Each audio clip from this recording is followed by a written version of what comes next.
perhaps it was not the right time. And the right time for liberation, I want to believe that is what you mean, right? Yes. Okay. Now, I am thinking again, is it possible that, because we are talking of a country that is just 7 years into independence, and Mm. we are looking at a system that is far ahead of us because the European power who granted us independence, because actually, I think what we should have gotten was to take it by force. Not there was no need for the ceremony. That is Yes. where I think we are be tricked, thinking that we are free, but we are really not free. If I take my freedom, then I earn it. I decide how I want to govern myself.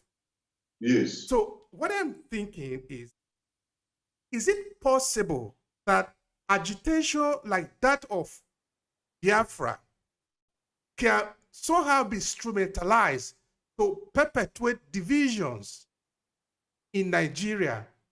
Now we have the Oduduwa that are also wanting to separate. No, we have the other one that also wanted to separate.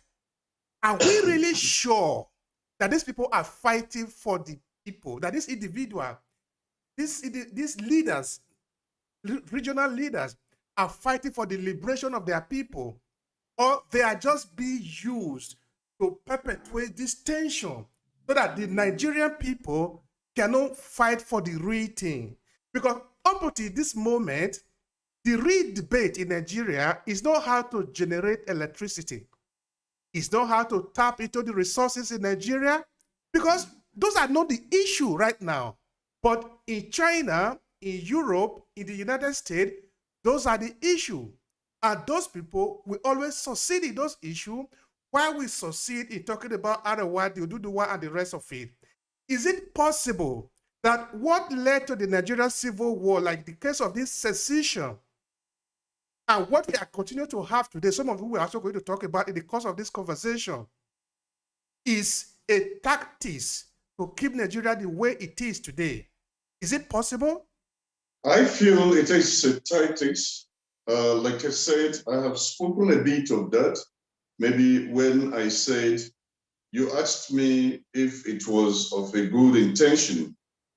And then I said to you, it wouldn't have been, and probably might not be, or wouldn't be, because it has already been pre-planned by the colonial masters. This is just it. Whatever that is going on, I repeat again, I don't believe that is entirely resting on the indigenous Nigerians. Whatever that is going on would have been a remoted thing, pre-planned, to make sure that at this time it will be affecting Nigeria. Remember, in some of my popular sayings, I say that we will be fighting and still waiting for Western intervention. And the Western intervention we are waiting for, it is their interest for us to fight so that they will continue to pool our resources. If we don't fight, there is no food for them. There's no resources. So it is always good. It's a wonderful situation. It's amazing for Nigerians to start or continue to fight because someone is benefiting from that fight, even as we are talking at the moment. And who is that someone? The Western world. But who made them the judge?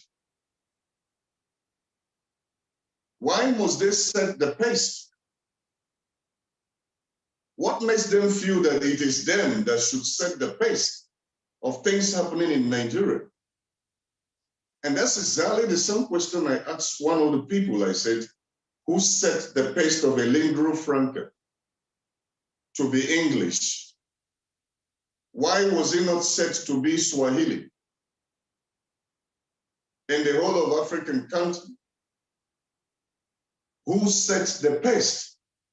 Some of these laws, if we want to get things right, we really need to get up Africans, sit up. The Africans must sit up.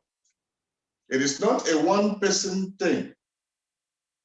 It is a thing that we have to come collectively and have a formidable effort.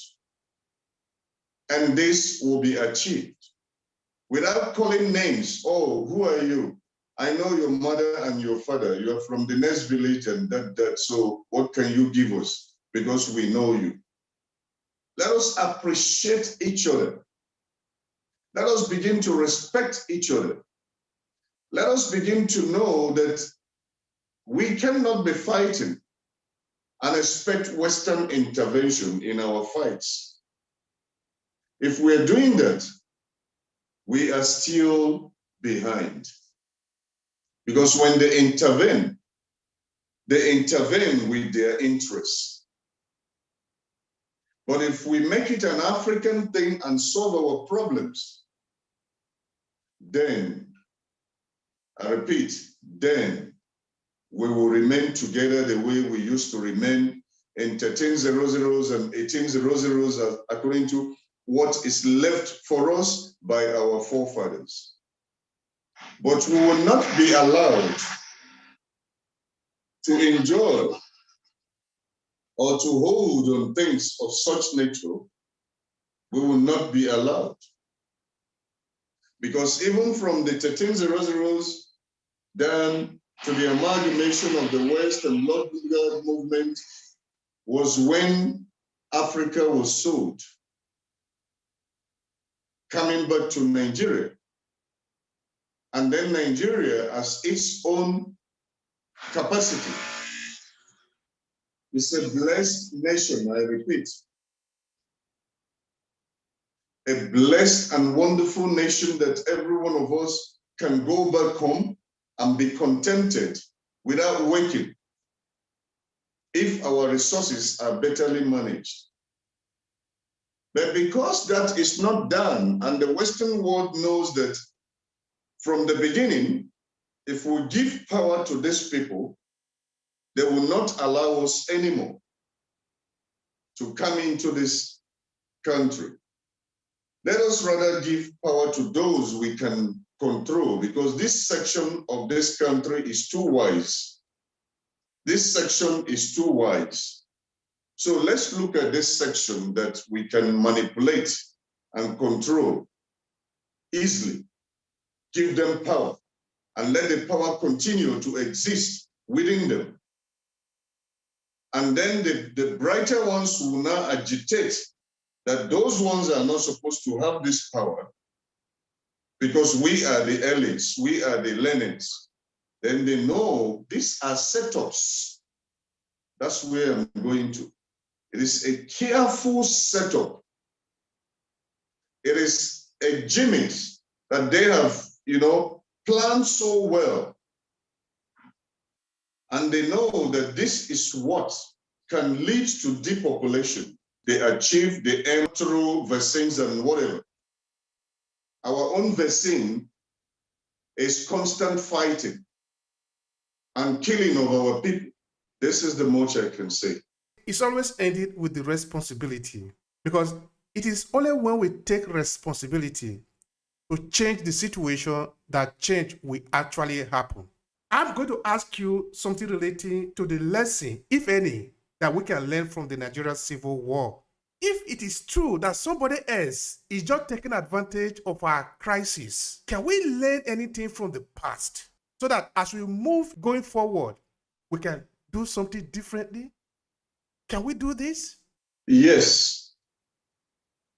The war had an adverse effect on us. It set us back. It destroyed a lot of things in Nigeria, and we fought blindly, but it started, and something led to that blind fight. But I want to say that my people perishes due to lack of knowledge. The knowledge that they do not have is biblical. There is a purpose at which that war started, but they did not follow the prescribed order. And going into the next one without prescribed order will be very devastating. The effect of it is that we lost a lot of souls. We lost a lot of resources. Houses were burned down, destroyed everywhere that you can think of, like a desert. Are we prepared to go back to that? And we are fighting this war remotely. We are fighting this war to kill ourselves for the achievement or for the purpose of the Western world to be achieved. We are used by them continually to make sure that they feed themselves. These are questions that we must answer.